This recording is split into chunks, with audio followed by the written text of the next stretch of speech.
Okej, vi spelar in. Så hej allihopa och välkommen till en ny video på min kanal. Så en utav er skickade den här videon och ville att jag skulle reagera på den.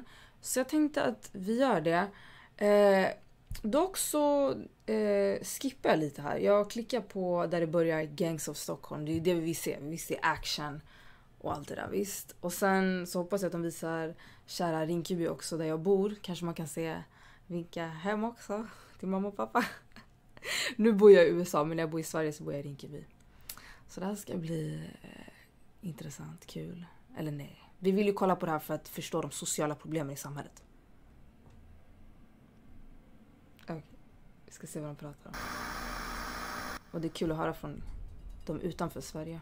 The wave of gangster rap in Sweden makes it seem like the gang problem has arrived in the country pretty much out of nowhere during the 2010s. And while to a certain extent you could argue that that's the case, the roots of the gang problems in Sweden go arguably much further into the past. Some concerns towards the social problems brewing in the Swedish suburbs have been discussed even internationally as far back as the 90s. For example, there's a 1998 article in the New York Times highlighting the ghettoization of a Stockholm suburb called Rinkeby, a place where the brutal gang war that we later discussed in this video actually begun. This was an article which ended with a bizarre romanticization of the hood, where a child would actually explain that the children all had stories about how their parents wouldn't let them party in Rinkeby and just how interesting they feel life is in these areas. Interestingly, some years later, in 2005, as France was dealing with large riots in their troubled suburbs, French newspapers were presenting Rinkeby as a model example for countries like France to follow. However, perhaps nobody could have predicted just how much things would later escalate, particularly during the 2010s. The Swedish police in 2019 would estimate that there were around 30,000 gang members and affiliates in the country. Now, for context, in the UK, the country which is most often discussed when talking about a gang problem in Europe, there were approximately 33,500 so-called professional gang members in 2018. Now, this was considered to be a pretty large number, and according to The Guardian, this meant that there were more gangsters in Britain than in all three big Italian-American mafia families. But if you take a step back and account for the fact that the UK's population is about 6 times the size of Sweden's, the numbers there become much more alarming. Statistics show that lethal violence in Sweden has also been steadily increasing since the early 2010s. But the somewhat moderate increase shown in this statistic tells only part of the problem. What makes the situation more alarming is that while other types of homicides have actually decreased, which has been a common progression in Europe, gun homicides in particular have grown so much that the overall trend of violence in Sweden has alltså om ni tycker att jag ler eller så, det är bara för att jag inte är förvånad. Så jag bara Men vi pratar så. Gun-related deaths actually tripling between 2012 and 2020, taking Sweden from the very bottom of Europe's gun violence rankings to the very top. And now, only Albania, a country with decades-long issues with guns and deadly feuds, that put the country ahead of even America in per capita gun deaths, leaving Albania as the only European country more deadly for gun crime than Sweden. But Albanian gangs, that's a whole other video. Again, to put Sweden's staggering number of guns in context, the Swedish police estimate that there are 3,000 illegal firearms in the country's capital of Stockholm alone, which is around 3 times the number of guns thought to be in London, which is a city around 10 times the population of Stockholm. And the per capita gun murder rate of the Swedish capital is about 30 times that of London. The great majority of the shootings in Sweden are connected to organised crime, with the new street gangs being largely to blame for this alarming increase. Particularly, statistics show how the rise in gun crime correlates with an increase in drug-related crime that most of the gangs apparently participate in. Moreover, the use of explosives by these gangs has also increased significantly, which has further resulted in numerous deaths and horrific news stories that make Sweden seem like it's in a state of civil war. I woke up at 4:40 from a proper blast, and it was one of those, you know, rattling blasts, like... In Sweden, a woman has died after what police believe may be the latest in a series of explosions linked to a gang war. Investigators say the 25-year-old victim was a neighbour of the targeted premises and had no criminal links. Police think a grenade attack in Sweden which... Alltså det är det, en sak jag säger. Om man är med i leken får man leken tåla. Om du väljer att jobba som kriminell och vara med i ett gäng och allt det där. Du får ta det dåliga med det bra. Du kan bli dödad och allt det där, men alltså du går med på det. Men när man börjar skada oskyldiga och bli dålig på sitt jobb, alltså då är du äcklig. Alltså försök i alla fall, om du vill gå in i den där jobbindustrin, håll dig till den. Men oss som inte vill, håll oss borta från din smuts. Alltså åtminstone gör ditt jobb bra. killed an 8-year-old boy could be linked to a gang-related conflict. Yusuf Wasami from Birmingham in the UK died when a hand grenade was thrown through the window of an apartment in Gothenburg. Police in Sweden say a man has died after picking up a suspected hand grenade in Stockholm. Swedish gangs have also been linked to shootings and murders in other countries like Denmark, Spain, Turkey, and the United Kingdom. And the gangs are also actively trying to establish their operations abroad on a more permanent basis, particularly in the neighbouring countries of Norway and Finland, where they likely have few rivals who could challenge them with equal levels of violence, as well as Spain, where supposed Swedish narcos have migrated there to be closer to their wholesale suppliers that allow them to maintain and grow their drug dealing operations. As the gangs have become an inescapable part of the Swedish society, the media has also begun to make increasingly detailed reports about them, including dedicated sites like this one from the Swedish public service media company SVT, where each gang is presented in great detail. It's almost like a corporate version of Reddit's Chiracology sub, which documents the daily goings-on among Chicago gang and drill communities. This particular site lists 29 gangs that have at least some operations in the greater Stockholm area, with some of the most well-known ones that we'll be discussing in this video being the Death Patrol, a gang that hails from the suburb of Rinkeby in northwest Sweden, a name which was first given to the gang by the media, as seen in shocking reporting on the group being suspected of committing as many as 10 murders. The original members of the Death Patrol apparently called themselves 3MST, with the name being derived from the names of their most prominent members. 3 being 3M, referring to 3 founding members whose names begin with M, Mohammed, aka Makan or Makalele, Mustafa, aka Musa, and Masla, aka Hajud. The S stands for Zachariah, aka Shobra, and the T for Abdisamed, aka Talang, with some suggesting that the name 3MST actually stands for the 3 Musketeers. But later, the abbreviation DP, for Death Patrol, would become a common name used to refer to the gang in internal Sweden. The Death Patrol, formed in 2015, but has now been largely replaced by a new generation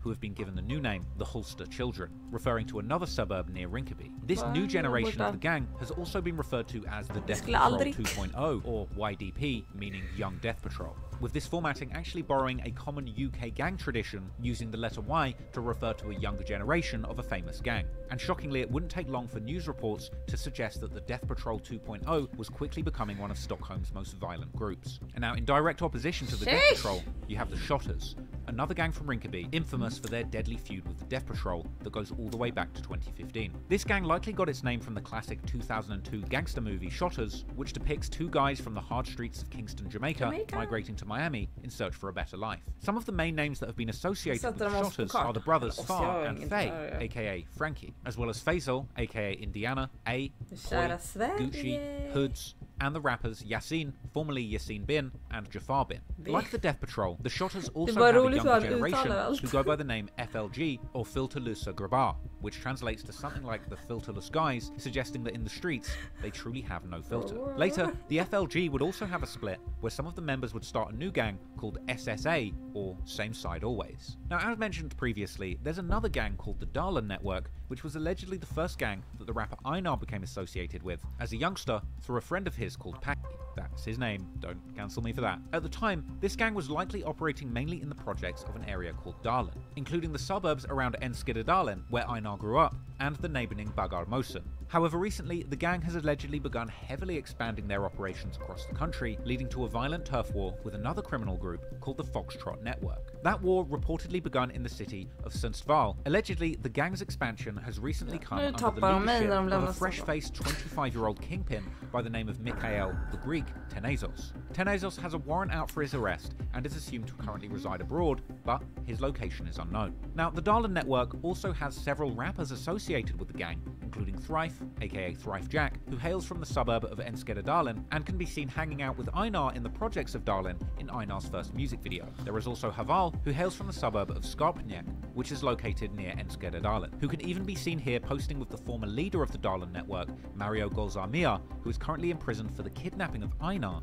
among other serious charges. However, Haval has also been connected with another gang who are allied with the Darlin, the Vårby network.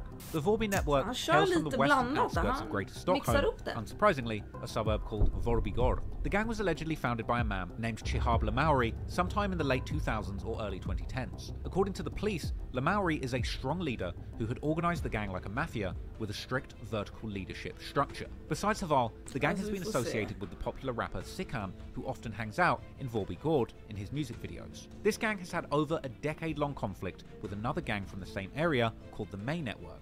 This conflict stems from the early 2010s when there was another gang in the area called VYG, or Vårby Young Gangsters. Although it's not clear if this was an actual criminal organisation or just a fragmented group of out-of-control youngsters, what is known is that one of their members, named Mikael Jokana, was indeed serious about making a name for himself in the criminal underworld. In 2011, Jokana was shot in Vårby, but would fortunately survive, and it was rumoured that Lamauri's group was behind the shooting, which may have had something to do with territorial disputes regarding drug dealing. According to the local police, from this point forward, the Vårby network, led by Lamauri, and the May network, founded by Jokana, were in serious conflict which would only escalate as time went on. After Jokana had been targeted in several assassination attempts, one of them injuring his wife and killing his friend, he would go on a retaliation mission that would become one of the biggest news stories in Sweden at the time. On the 2nd of August 2020, Jokana and his two accomplices would drive to a gas station with the aim of shooting members of the Vårby network, but instead, they would end up killing an innocent 12-year-old girl who was just out walking her dog.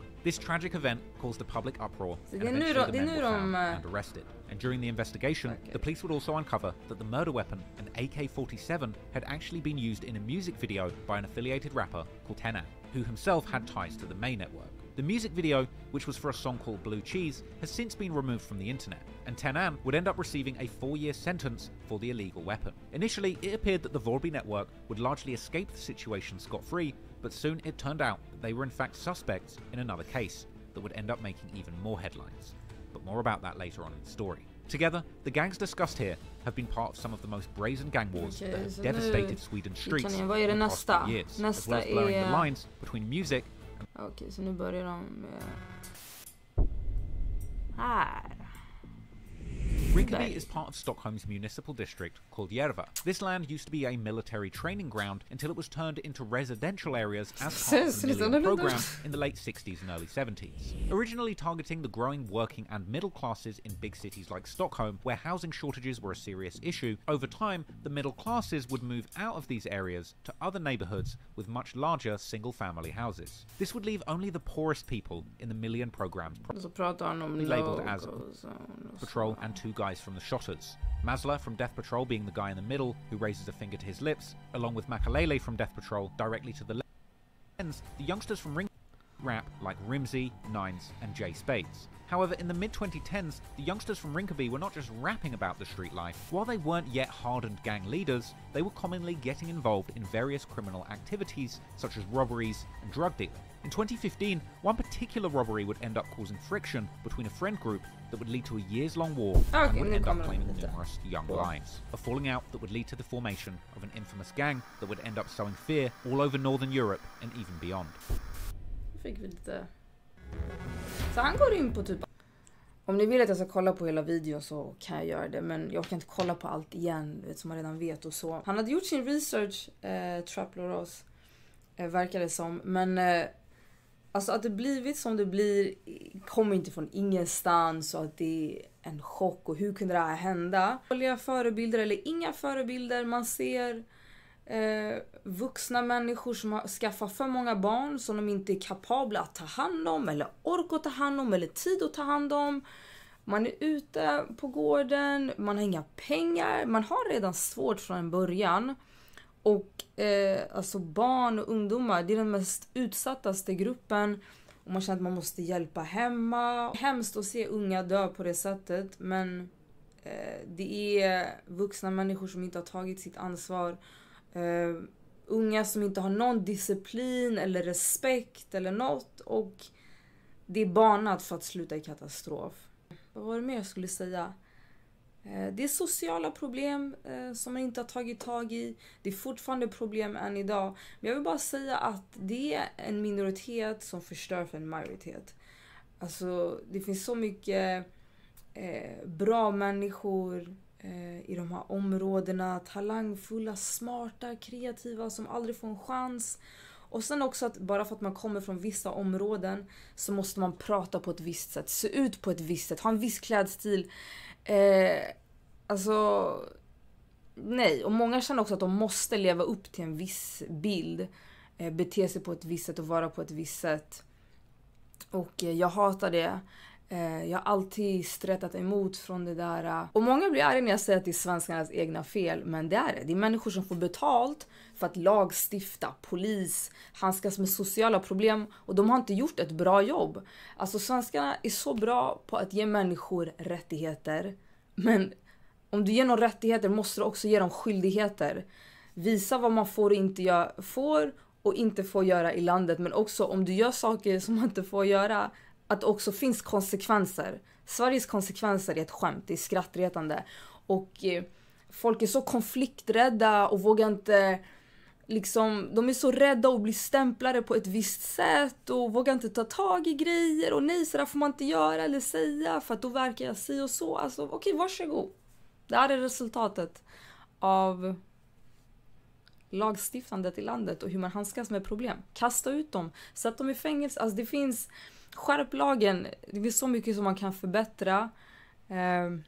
Dock så, när det gäller att liksom sätta i fängelset och så, jag håller starkt på att det ska vara för rehabilitering i första hand och att man inte ska alltså missanvända det, vad säger man? Alltså, som man gör här i USA till exempel, det är hemskt. Jag ska sluta babbla.